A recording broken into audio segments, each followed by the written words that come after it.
আজকে আমি আপনাদেরকে বলতে চাই, ইনশাআল্লাহ, মাশাআল্লাহ, সুবহানাল্লাহ, আলহামদুলিল্লাহ, জাযাকাল্লাহ খায়ের, এই কয়েকটা শব্দ আজকে শিখে যাবেন, সারা জীবন এগুলো করবেন এবং এগুলো করতে কোনো হীনমন্যতা বোধ করবেন না। আমি এগুলো কোনটা কোথায় পড়বেন সেটা আপনাদেরকে বলে দিচ্ছি।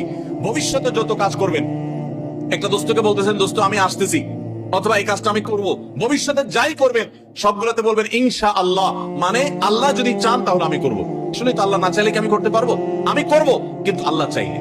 এই জন্য ভবিষ্যতে যত কিছু করবেন সবগুলোতে সাথে বলবেন ইনশাআল্লাহ। মনে থাকবে তো? আমরা অনেকে জানি না কোথায় ইনশাআল্লাহ কোথায় মাশাআল্লাহ বলা লাগে। এই জন্য ছোট ছোট বাচ্চাদেরকেও শিখিয়ে দিবেন। এই মুসলিম বিদ্বেষী এই কুলাঙ্গারের প্রতিবাদের অংশ হিসেবে এখন থেকে এই শব্দগুলো আমরা আরো বেশি বেশি করে চর্চা করব, বলবো। এই উসিলায় আজকে আমরা এগুলো ভালো করে শিখি এবং অন্যদেরকে শেখাবো।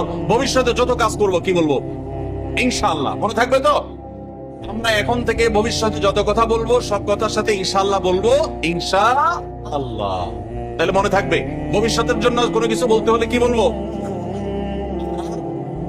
আল্লাহর কোন নিয়ামত পাওয়ার পর, কোন সুসংবাদ পাওয়ার পর, কোন ভালো লাগা কাজ করার পর আল্লাহর প্রশংসা জ্ঞাপন করে বলবো আলহামদুলিল্লাহ। কেউ জিজ্ঞাসা করেছে খানা খেয়েছো? আলহামদুলিল্লাহ খেয়েছি। আজকে স্কুলে গিয়েছো? আলহামদুলিল্লাহ গিয়েছি। আল্লাহর কোন একটা নিয়ামত পেয়েছি, সেই কথা যখনই বলতে যাব আল্লাহর প্রশংসা জ্ঞাপন করে তারপরে বলবো, তাহলে ইনশাআল্লাহ নিয়ামতটা বানিয়ে দিবেন।